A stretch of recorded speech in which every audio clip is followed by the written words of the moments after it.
안녕하세요. 별라디오와 서연에 오신 것을 환영합니다. 60평생 기막힌 일이 일어나 사연을 써보게 되었습니다. 이걸 어디다가 말할 수도 없고 고민을 털어놓을 수도 없었네요.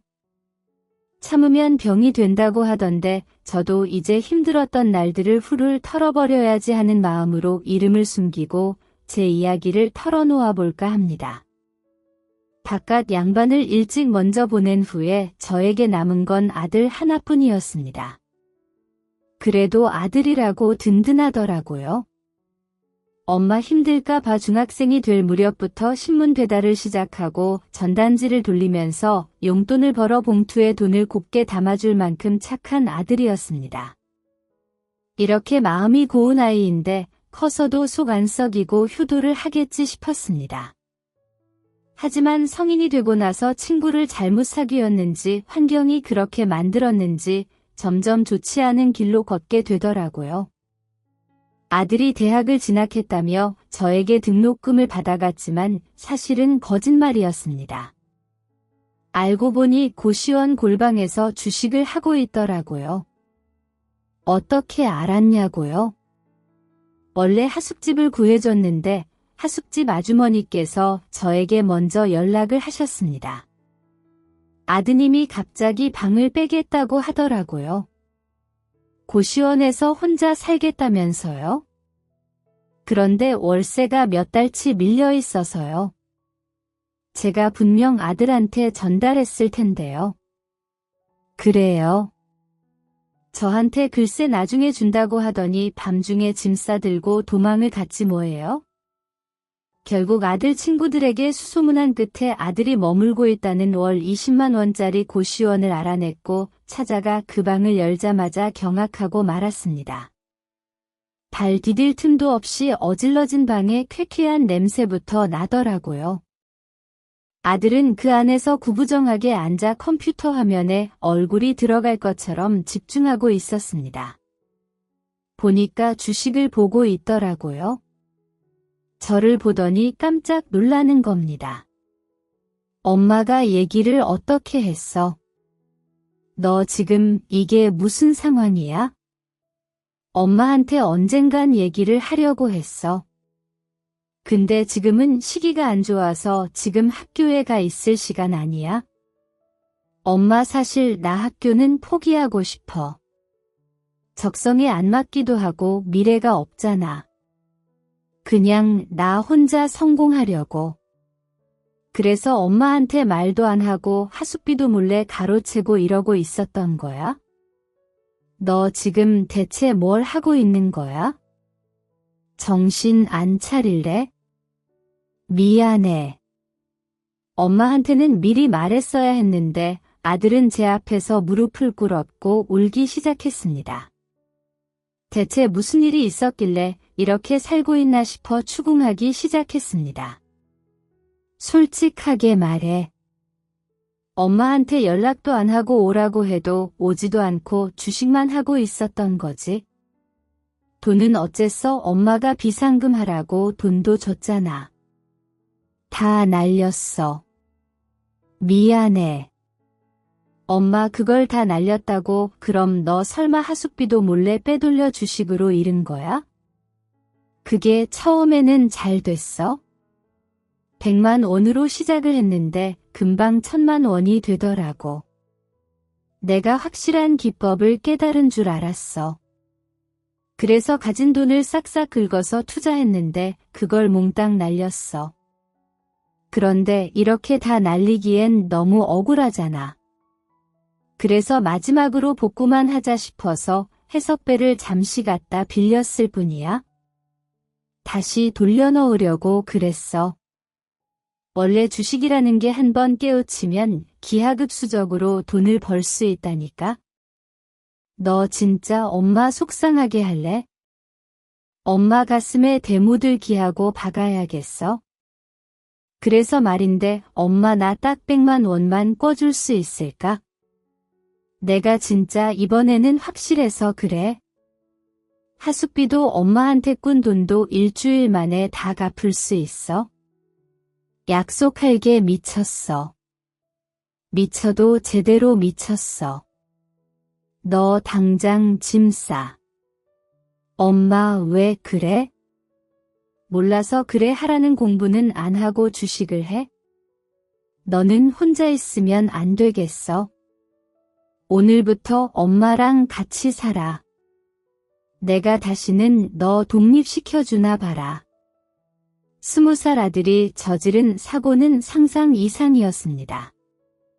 대학을 가더니 무슨 경제 동아리에 든다고 하면서 주식에 손을 대더니 걷잡을 수 없이 말썽을 부린 겁니다.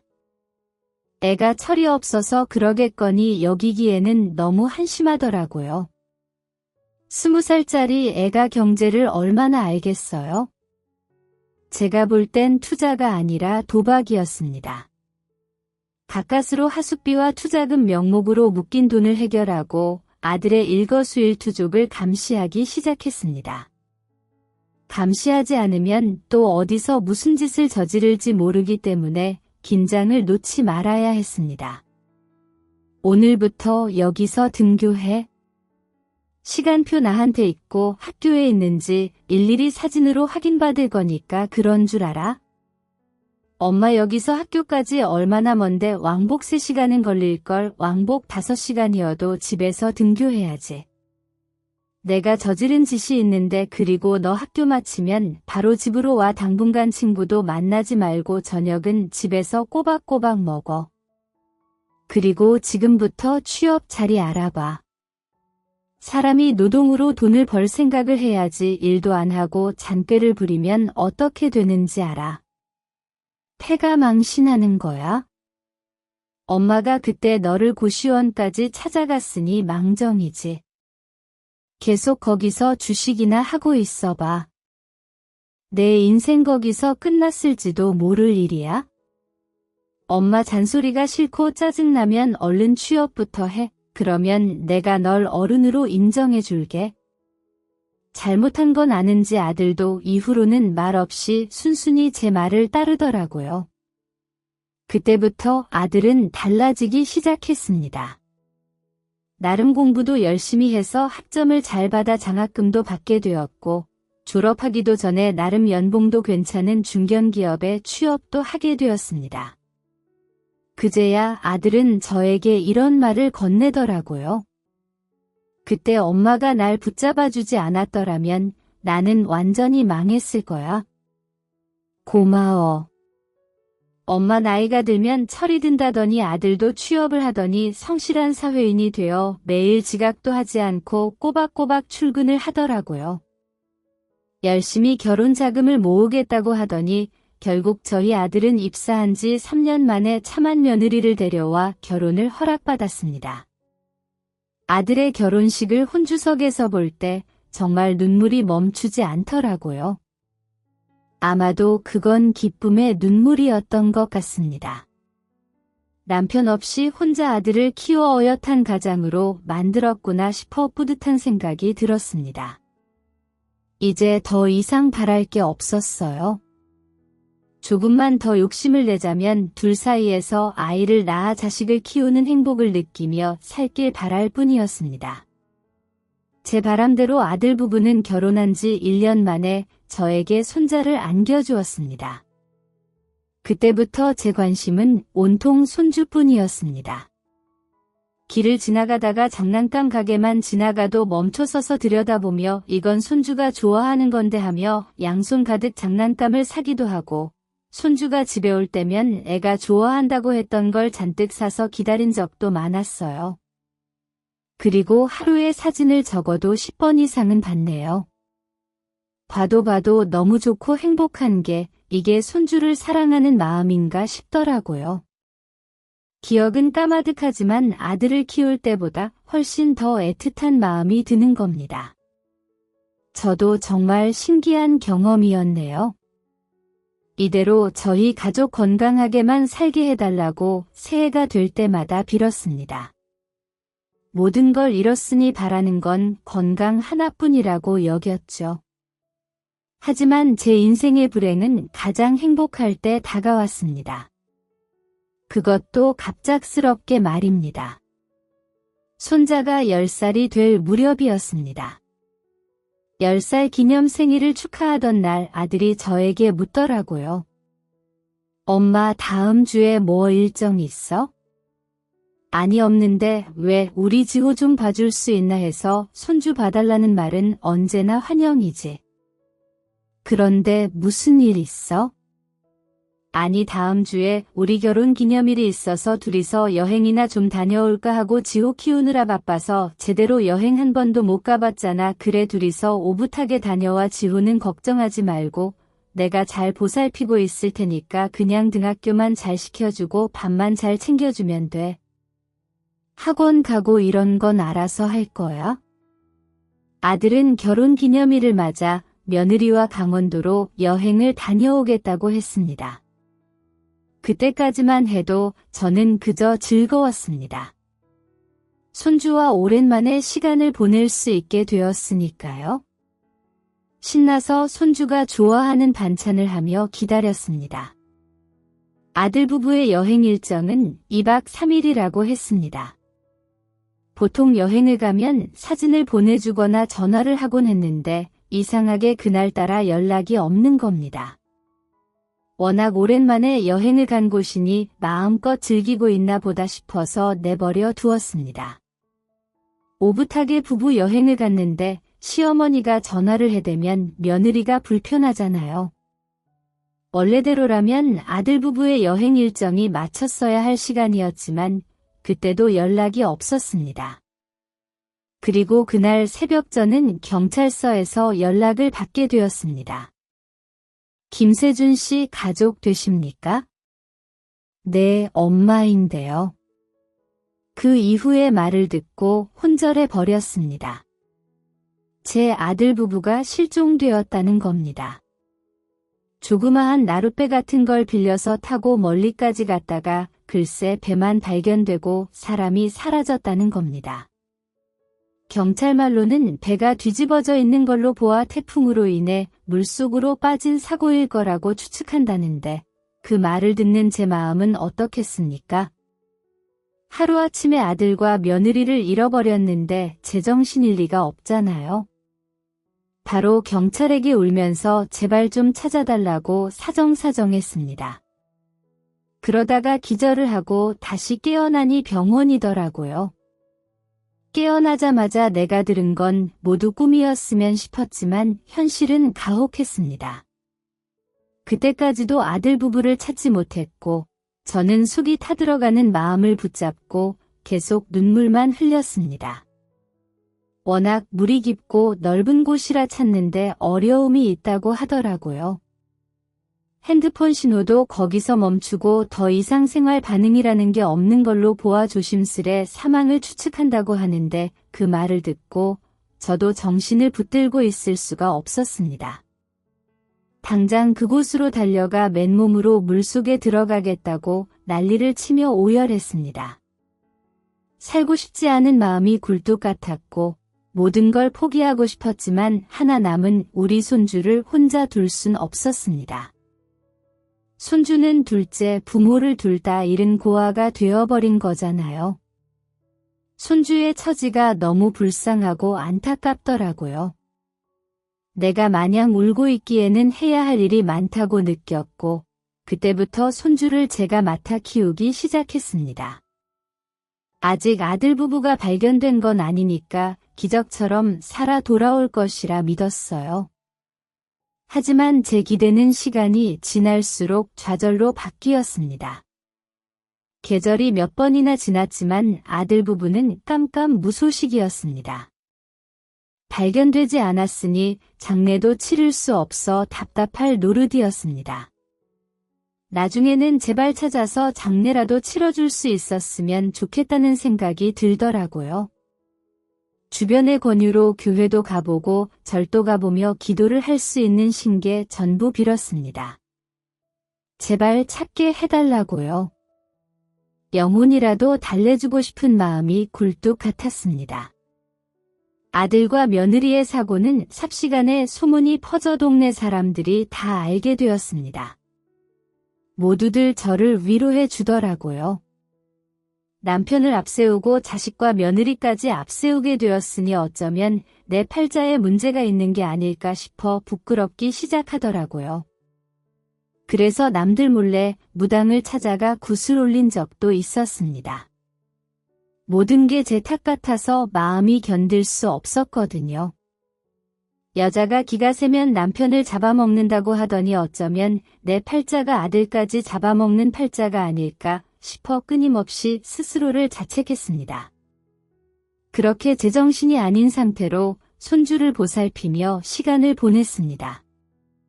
이제는 손주에게 내가 아니면 가족이 남지 않겠구나 싶어 정신 차리고 건강을 챙겨야겠다 싶었습니다. 만약 이 아이가 커서 나중에 장가를 갈 때 홀로 외롭게 식장에 들어가면 어쩌나 걱정이 되더라고요. 저는 손주에게 이렇게 약속했습니다. 지호의 할머니가 열심히 건강 챙겨서 우리 지호 장가 갈 때까지 튼튼하게 살게. 그러니까 걱정 마. 할머니 나는 괜찮아. 그러니까 그만 울면 안 돼. 할머니가 너무 많이 울었지 미안해. 나만 보면 울잖아.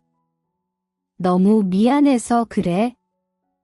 우리 지호가 너무 안쓰러워서 손주는 너무나 씩씩하게도 제 앞에서 눈물을 쏟아내지 않더라고요. 어쩌면 실감이 나지 않는 것일 수도 있겠다 싶었습니다. 학교에 가면 친구들도 전부 알 텐데 아랑곳하지 않고 잘만 다니더라고요. 그 모습이 어찌나 기특한지 애가 빨리 철이 드는구나 싶었습니다. 처음엔 서툴렀지만 하다 보니 손주를 돌보는 게 익숙해지더라고요. 다른 건 다 쉬웠는데 가장 힘들 때가 손주가 숙제를 저에게 물어볼 때였습니다. 요즘에는 수학이며 영어며 뭘 이렇게 어려운 걸 배우는지 말문이 막힐 때마다 머쓱하게 웃으면 손주가 이렇게 말하더라고요. 아빠는 이런 거 잘해줬는데 할미가 공부에 소질이 없어서 숙제를 도와줄 수가 없네. 내가 학원이라도 다닐까? 아니, 인터넷으로 찾아보면 돼. 할머니랑 놀면 심심하다며 손주는 어느샌가 집에 들어오면 방에 콕 틀어박혀 핸드폰만 만지작대며 있더라고요. 그러다가 어느 날에는 방문을 걸어 잠그고 통화를 하대요. 소근소근 이야기하길래 느꼈죠. 애한테 여자친구가 생겼구나. 요즘 애들은 참 빠르구나 싶었습니다. 가장 난감할 때가 학부모 참관 수업이나 학부모들끼리 모임을 할 때였습니다. 그럴 때마다 다 늙은 할머니가 참여하는 게 맞을지 아니면 그냥 집에 있는 게 나을지 고민이 되더라고요. 참여하자니 혼자 너무 튀는 것 같고 참여하지 않는다고 하자니 괜히 방치하는 기분이라 죄책감이 들고 손주가 학교에서는 어떻게 생활하나 너무 궁금한 겁니다. 만약 아들 부부가 살아있었더라면 이런 걱정과 고민은 하지 않을 텐데 싶어 또다시 마음이 미워졌습니다. 어느새 아들 부부를 제 마음속에 묻어버리게 되더라고요. 만약 내가 이 세상을 떠났을 때 아들과 며느리를 만나면 너희 아들 내가 입히고 먹이고 재우며 열심히 키웠다고 말해주고 싶었어요. 그래서 더 열심히 살았죠. 그러던 어느 날이었습니다. 밤에 자다가 목이 말라서 부엌에 물을 마시러 가는데 손주방에 불이 켜져 있는 겁니다. 왜 아직 안 잤냐고 물어보려고 방문 앞에 다가가는 순간 손주의 통화 소리가 들렸습니다. 그러니까 아빠 그게 언젠데 분명 손주의 입에서 아빠라는 말이 튀어나왔습니다. 대체 이게 무슨 상황인가 싶어서 손주의 방문을 벌컥 열려고 했지만 방문을 걸어 잠근 탓에 문이 열리지 않았습니다. 지호야 안에서 뭐해? 문을 두드리자 그제야 방문을 열어주더라고요. 잠깐 친구랑 통화했어. 이 시간에 숙제 남은 게 있는데 그것 때문에 이야기할 게 있어서. 그런데 방금 아빠라고 하지 않았어. 내가 분명 아빠라고 했는데 그런 적 없는데. 아니야. 할머니가 분명 들었어. 숙제. 가족 속에 영어로 하는 게 있어서 친구랑 얘기하다가 아빠 얘기가 나왔나 보다. 별말 아니니깐 신경 쓰지 마, 할머니. 너무 늦게까지 깨어 있지 마. 내일 수업 시간에 졸면 안 되잖아. 알았어. 금방 잘 거니까 할머니도 잘 자. 그때는 제가 예민했다고 생각했습니다. 손주의 입에서 아빠 소리가 나오자마자 심장이 덜컹하며 얼마나 놀랐는지 몰라요. 하지만 애가 거짓말을 할 리가 없다고 여기고 넘겼던 것 같습니다. 그리고 생사를 알 수 없는 아들과 통화를 한다는 게 말이 안 되잖아요. 그렇게 그날 일은 별일 아닌 일로 여기며 넘어가게 되었습니다. 손주에게는 개인 핸드폰이 있었습니다. 저렴한 핸드폰인데 그걸 아마 초등학교 저학년 때부터 썼을 겁니다. 어느 날 손주가 그 핸드폰을 깜빡하고 등교한 겁니다. 책상 위에 놓여져 있는 핸드폰을 몰래 볼까 말까 너무 고민이 되더라고요. 학교 생활은 어떻게 하고 있나, 혹시나 따돌림을 당하고 있는 건 아닐까? 할머니에게 말하지 못한 고민이 있는 게 아닐까 싶어 몰래 손주의 핸드폰을 켜봤습니다. 그런데 비밀번호가 걸려 있더라고요. 당연히 저는 풀지 못했고요. 그런데 그때 저장되지 않은 번호로 전화가 걸려오는 겁니다. 받을까 말까 고민하다가 누군지 궁금해서 대신 받았습니다. 여보세요, 제 목소리를 듣더니 상대편에서 아무 말도 하지 않는 겁니다. 여보세요, 전화하셨으면 말을 하셔야죠. 저는 지호 할머니 되는 사람입니다. 그렇게 한참을 전화기를 붙들고 누구냐고 물었지만 끝내 대답은 듣지 못했습니다. 한참을 있다가 먼저 전화를 끊어버리더라고요. 보통 잘못 걸면 죄송합니다 하고 끊고 아는 사람이면 응답을 해주는 게 자연스러운 거잖아요. 뭔가 기분이 이상해지더라고요. 내가 모르는 손주의 개인적인 일이 분명 있긴 있구나 싶은 겁니다. 요즘 애들은 일찍 성숙해서 이것저것 사고를 많이 치게 된다던데 할머니로서 너무 걱정이 되더라고요. 그래서 그때부터 손주를 예의주시하기 시작했습니다. 부모 없이 자라내니깐 사고를 치지 않은 그런 말을 듣게 하고 싶지 않았거든요.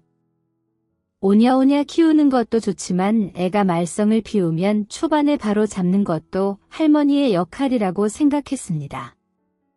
하지만 이후로 손주는 별다른 이상한 행동을 하지 않았고 딴 길로 새지 않고 제때 집에 들어오더라고요. 내가 괜한 생각을 했나 싶어 안심하던 찰나였습니다. 그날 일이 벌어지고 말았습니다. 그날 밤 손주의 방 밖으로 또 통화 소리가 들렸습니다. 밤늦게 대체 누구랑 통화를 하는지 궁금하잖아요. 그래서 살금살금 방문 앞에 다가가 문 앞에 귀를 대고 들어봤습니다. 손주의 희미한 목소리가 들리더라고요. 할머니한테 그냥 말하면 안 돼? 아빠도 힘들잖아. 또 아빠라는 단어가 손주의 입에서 나왔습니다. 그 말을 듣자마자 저는 싱크대 어딘가에 있을 비상 열쇠를 찾아 헤맸습니다. 설화 끝에서 가까스로 비상 열쇠를 찾은 저는 바로 손주의 방문을 따서 들어갔습니다. 저를 보더니 손주는 다급하게 전화를 끊더라고요. 할머니, 왜 갑자기 들어오고 그래? 너 분명 아빠라고 했어. 내가 언제 변명할 생각하지 마. 내가 분명 들었어. 할머니한테 그냥 말하면 안 되냐고. 대체 그게 무슨 말이야? 그런 적 없어. 그럼 핸드폰 줘봐. 왜 누구랑 통화했는지 좀 보게. 핸드폰 줘봐. 그건 안 될 것 같은데. 왜 안 되는데? 너 진짜 이럴 거야? 할머니한테 숨기는 게 있으면 털어놔봐. 할머니는 다 이해해 줄 수 있어? 혼날 것 같아. 뭘 혼내? 할머니가 그럴 사람으로 보여? 절대 혼내지 않을 테니까 솔직하게 얘기해줘. 손주는 갑자기 입을 꾹 다물고 고개만 숙이고 있더라고요. 분명 내가 모르는 큰일이 있구나 싶어 마음이 초조해졌습니다. 손주는 한참 동안 무언가를 생각하는 듯 하더니 저에게 물었습니다. 할머니 어디까지 들었어?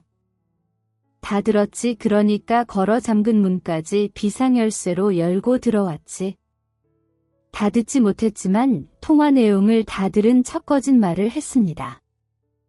그랬더니 손주가 한숨을 푹 쉬더니 이런 말을 하더라고요. 아빠가 진짜 말하지 말라고 했는데 아빠라니? 너 지금 아빠라고 했어? 사실 할머니 이거 비밀인데 사실 아빠 죽은 게 아니라 숨어있어. 뭐라고? 처음에는 손주가 정신이 이상해졌나 싶었습니다. 갑자기 정신적으로 큰 충격을 받으면 정신질환이 온다고 하잖아요. 그런 게 아닐까 싶어서 병원에 데리고 가봐야 하나 고민했습니다. 아빠가 사실은 숨어있다고. 숨어있다니 대체 무슨 말을 하는 거야? 근데 아빠가 할머니랑 다른 사람들한테 말하지 말라고 했어.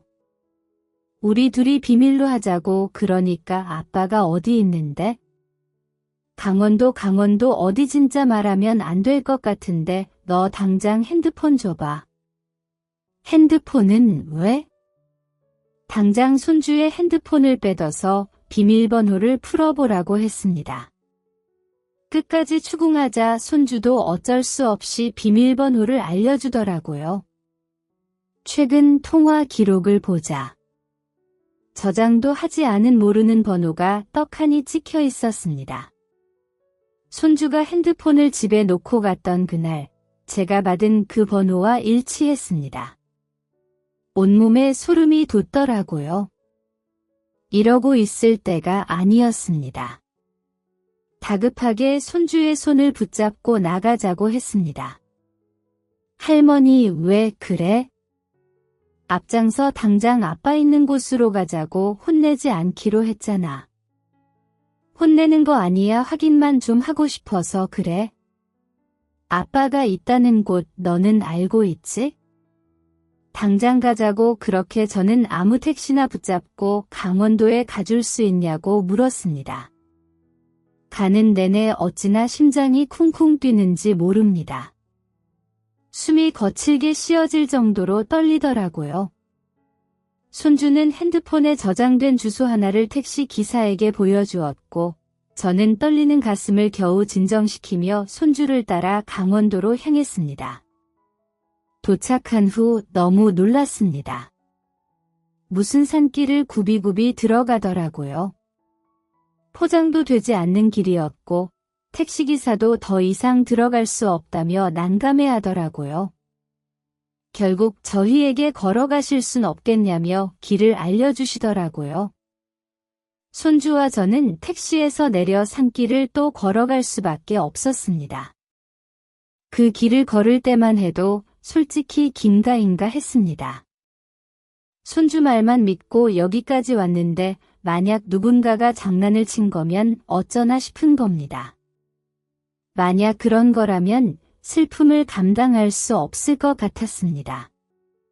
그렇게 한 20분을 걸었을까요? 희미하게 멀리서 불빛이 보이더라고요. 집이라고도 할 수 없는 그런 움막 같은 곳이었습니다. 비닐로 쌓여져 있어서 하마터면 집이라고 생각하지 못하고 지나칠 뻔했습니다.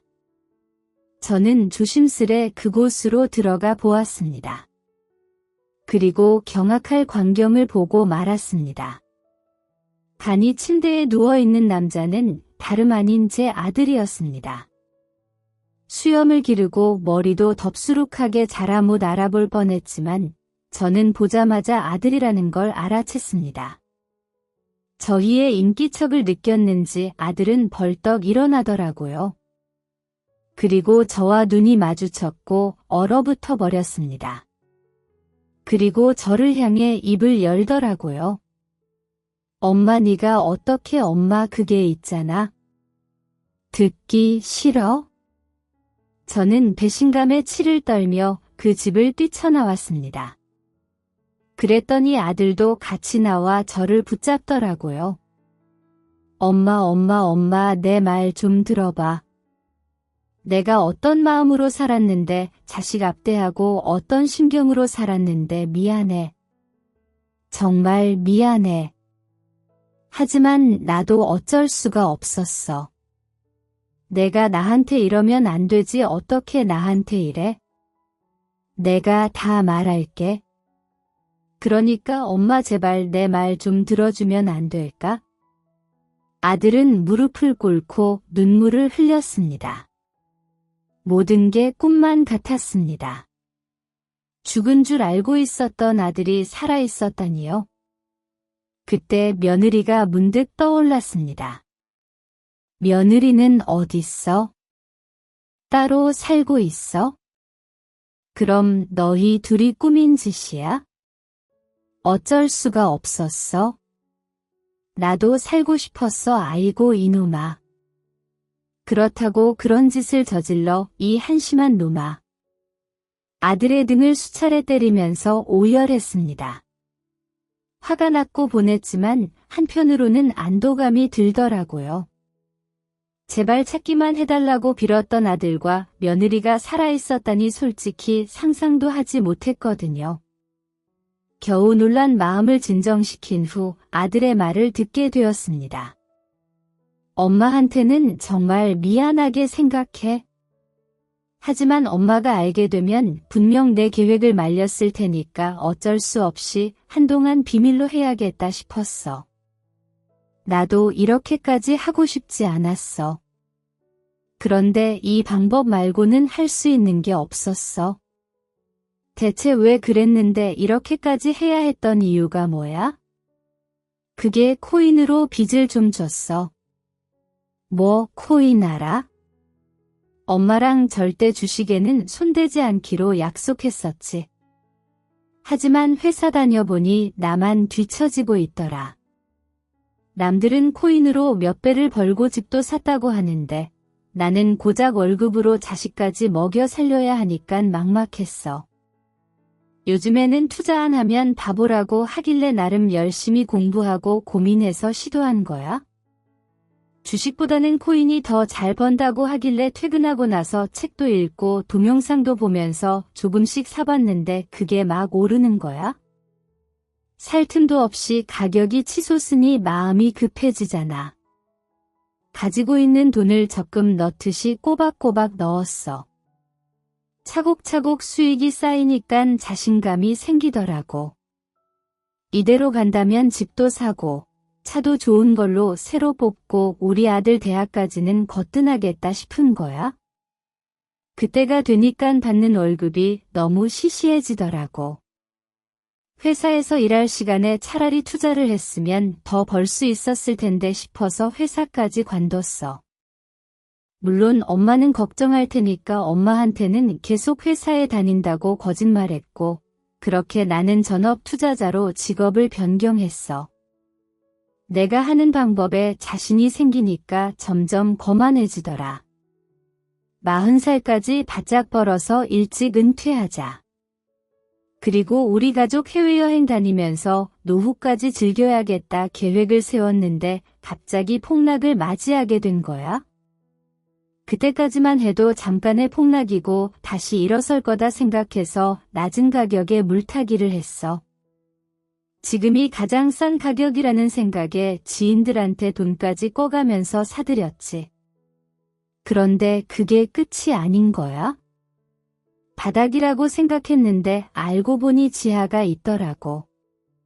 끝없이 폭락을 하는데 눈앞이 캄캄하더라. 더 이상 살 돈도 없고 내 전 재산은 순식간에 휴지 조각이 되어버리고 지인들한테는 돈 언제 갚냐고 연락 오니까 숨도 잘 안 쉬어지고 사는 게 사는 것 같지가 않더라고. 하루하루가 지옥 같은데 그나마 버틸 수 있었던 건 아들 덕분이었어. 하지만 불어나버린 빚은 내가 감당할 수 없을 만큼 커져 있었고 와이프까지 우울증에 걸려버려서 나더러 인생을 포기하고 싶다고 하더라. 아내가 그런 생각을 하는데 내가 어떻게 손 놓고 지켜볼 수만 있겠어. 제발 버티자고, 조금만 버티면 다시 새로운 희망이 찾아올 거라고 했지만 나 스스로도 알고 있었어. 우리 인생은 여기서 완전히 끝이 났다는 걸 처음에는 인생을 끝낼 작정으로 여기 왔어. 그런데 막상 겁이 나는 거야. 그래서 내가 와이프를 설득했지. 여기서 인생이 끝난 것처럼 살자고, 아무도 모르는 곳에서 이름도 숨기고 고향도 숨기고 그냥 버텨보기만 하자고, 서로 일단 버텨내기로 약속하고 각자 살 길을 찾고 있는 거야. 엄마가 그렇게 얘기를 했는데 또 도박을 해. 그땐 내가 제정신이 아니었어. 뭐에 홀린 것처럼 나도 모르게 손이 먼저 움직이고 있더라니까.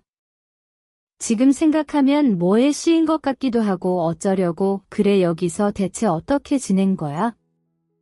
뭘 먹고 살았어? 막노동으로 돈 벌고 대충 때우고 있지? 사람들한테는 대충 외국인 노동자라고 하면 불법 체류 중인가 보다 하고 다른 건 물어보지 않더라고. 오히려 도시에서 사는 것보다는 여기서 숨어 지내는 게 마음 편해. 이제는 숨도 잘 쉬어주고 사람 사는 것 같더라. 이 한심한 놈아, 내가 얼마나 지옥같이 살았는지 알기나 해? 자식까지 내팽개치고 지 살겠다고 도망을 가. 그러게 후회가 되더라. 우리 지호는 부모 잘못 만난 자밖에 없는데 졸지에 혼자가 됐잖아. 다른 건 몰라도 아들이 부모 잃은 애로 사는 건 못 버티겠더라. 그래서 아들한테만 말했어. 조금만 기다려주면 다시 데리러 가겠다고, 그때까지 비밀만 좀 지켜달라고.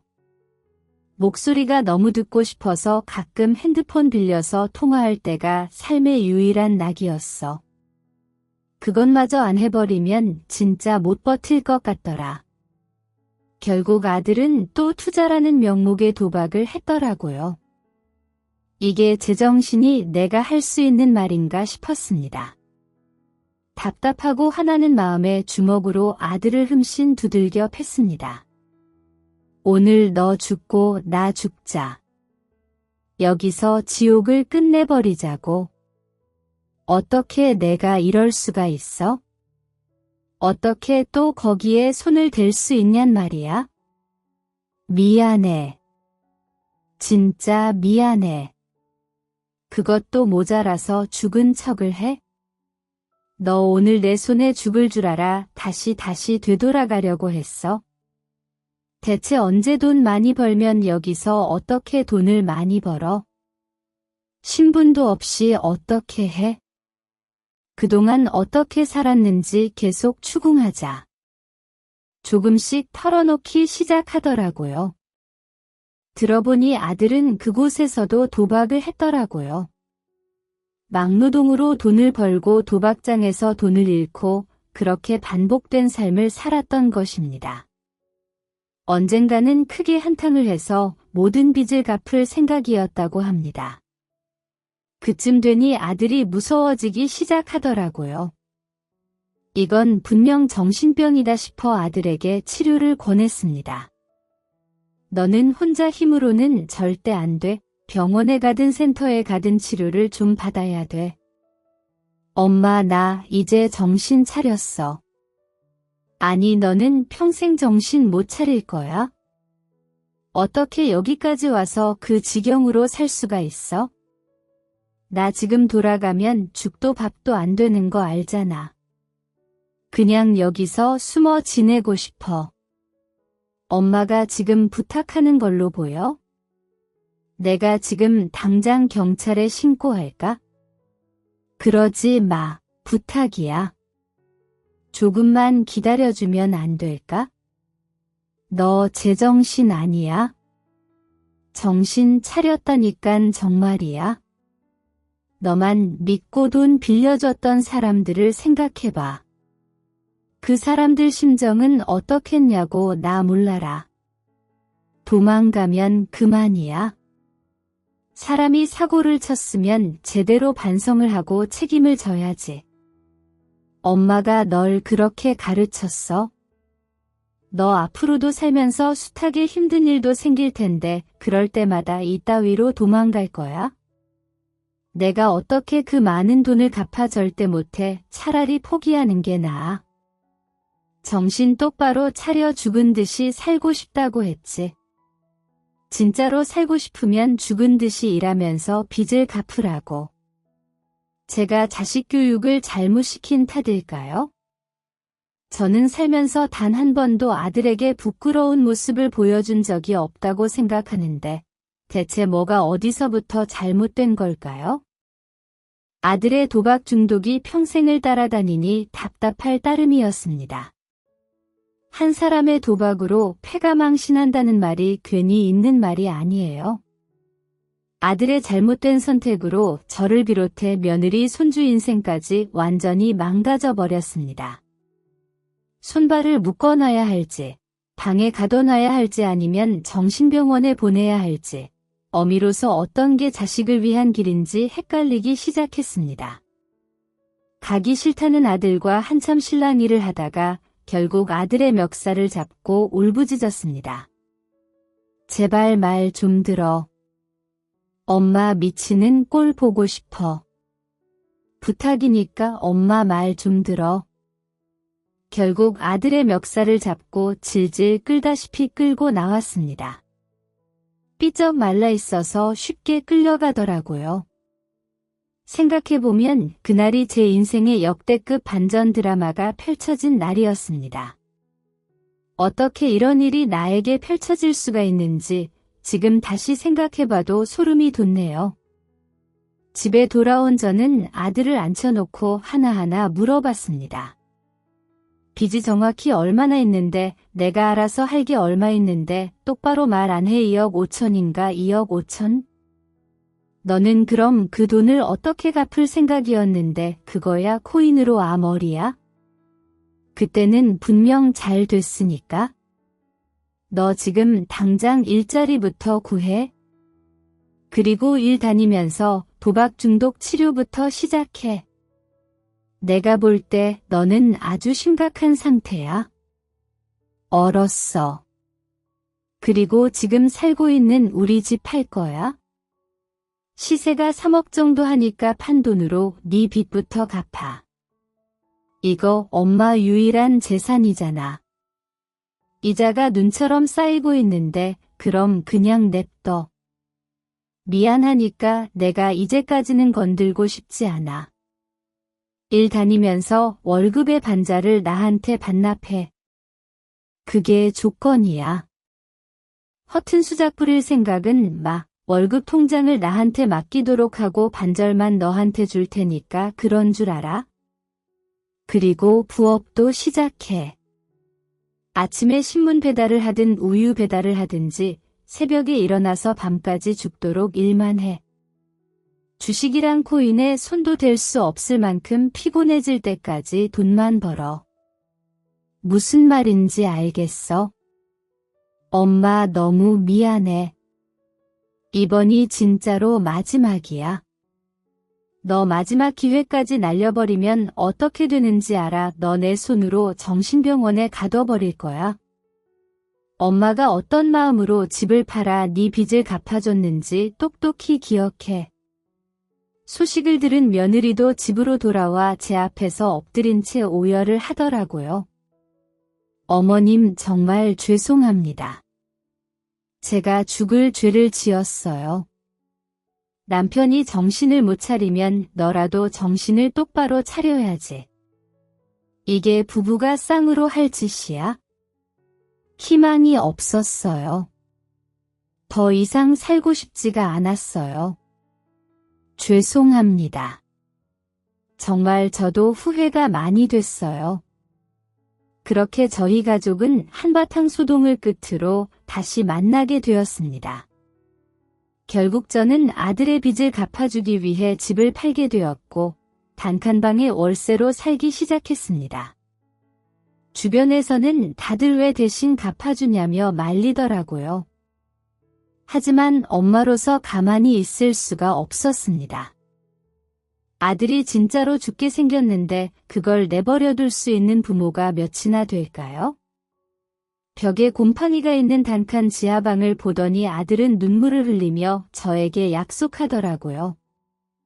엄마, 내가 진짜로 정신 차릴게. 이제는 진짜 부지런히 살게.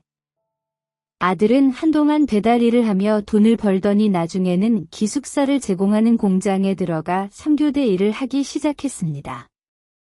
월급 통장은 저에게 맡겼고요. 그리고 며느리와 손주는 저와 함께 지냈습니다. 제가 손주를 봐줄 동안 며느리는 근처 식당에서 일을 하며 돈을 벌었습니다. 알고 보니 아들은 남편 쪽 친척들에게도 빚을 진 상태였더라고요. 그래서 그것도 갚느라 꽤 오래 고생했습니다. 솔직히 하루하루가 불안했습니다. 아들과 연락이 안 될 때는 얘가 또 도박을 하러 간 게 아닐까 싶어 전화를 받을 때까지 하곤 했습니다. 그리고 또 빚을 지면 어쩌나 싶어서 걱정이 되더라고요. 오죽하면 제가 꿈까지 꿨겠습니까? 꿈속에서는 어김없이 아들은 무릎을 꿇고 고개를 숙이고 있었고 저는 눈물을 흘리며 소리를 지르고 있었습니다.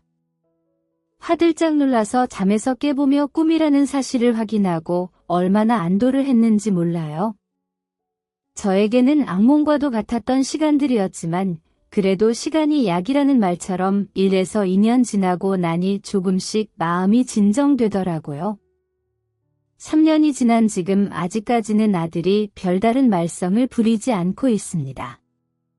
하지만 저는 알고 있어요. 단 한 번의 기기로 인해 아들이 또 사고를 칠 수 있다는 사실을요. 그래서 저는 아직까지 아들이 저를 실망시키지 않을까 불안한 마음을 안고 살고 있습니다. 그래도 아들은 나름 철이 들었는지 열심히 돈을 벌어 저에게 다달이 월급의 절반을 반납하고 있습니다. 어느새 그 돈이 꽤 쌓이더라고요. 언젠가는 이 돈으로 살만한 집을 마련할 수 있을 거라 믿습니다. 그리고 만약 가능하다면 돈을 더 모아서 손주를 위해 쓰고 싶네요. 저도 손주를 학교에 보내고 나면 시간이 남아 부업으로 이것저것 하고 있습니다. 온 가족이 열심히 노력하고 있는데 언젠가는 해뜰 날이 오지 않을까요? 얼마 전 아들은 회사에서 보너스를 탔다며 흰 봉투에 돈을 가득 담아 저에게 주더라고요. 나는 이제 돈 필요 없어. 엄마한테 다 줄게. 부디 아들이 지금처럼만 살면 소원이 없을 것 같습니다. 저에게는 지난 날들의 지옥과 같은 시간이었지만 그래도 누군가에게 교훈이 될 수 있다면 나름 가치가 있지 않을까 하는 마음으로 사연을 쓰게 되었습니다. 요즘 다들 주식이니 뭐니 하면서 조금씩 투자를 하고 있는 사람들이 많은 걸로 알고 있습니다. 물론 그게 나쁘다고 생각하지 않아요. 문제는 욕심이 가해 빚을 지면서까지 투자를 하게 된다면 그건 더 이상 투자가 아니라 도박이라고 생각합니다. 그리고 그 잘못된 선택은 집안이 순식간에 패가망신할 수 있는 지름길이라는 걸 명심하셨으면 좋겠습니다. 무엇이든지 적당히가 중요한 것 같아요. 이대로만 성실하게 산다면 저희 가족도 언젠가 남들처럼 평범하게 살 수 있겠죠. 그때까지 그저 별탈 없이 사과 없이 지낼 수만 있다면 더 이상 바랄 게 없습니다. 큰일을 겪고 나니까 꿈이 소박해졌네요. 다행히도 손주는 무럭무럭 잘 크고 있답니다. 만약 그때 손주가 저에게 비밀을 털어놓지 않았더라면 걷잡을 수 없을 지경까지 이르렀을지도 몰라요. 그래도 그때 알게 된 게 다행이라 생각합니다. 언젠가 살만한 집으로 이사를 가게 된다며 다시 사연을 써보고 싶네요. 그때까지 저는 또 열심히 노력해서 살아보도록 하겠습니다. 부디 더 이상의 사건 사고는 일어나지 않길 바라면서 사연을 마치도록 하겠습니다. 여러분의 앞날에는 평화와 행복만 있길 바랄게요. 저는 이만 물러나겠습니다. 모두들 좋은 하루 보내세요.